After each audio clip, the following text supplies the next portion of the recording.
কি করবো, ঘরের ভিতরে না খা থাকবো। অন কি করবো, মন ভিক্ষা করবো।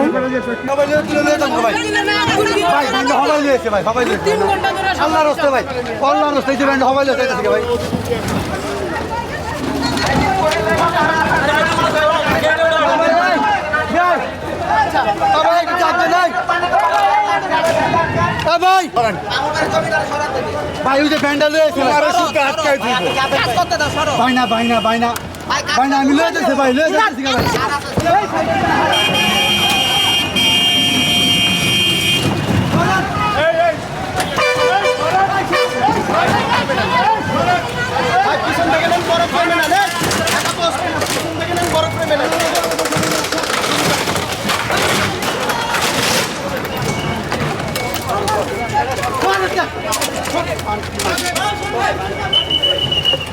এখন মনে করেন আমরা এখানে পাইতেছি বিদায় খাইতেছি।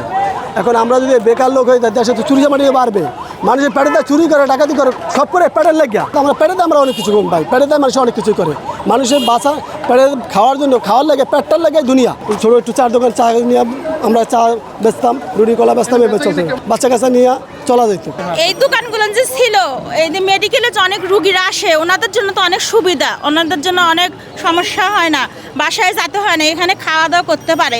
কিন্তু একটা সমস্যা কি, রাস্তায় মেইন রাস্তা গাড়ি ঘোড়া চলাফেরা করলে তখন মানুষের অনেক অসুবিধা হয়।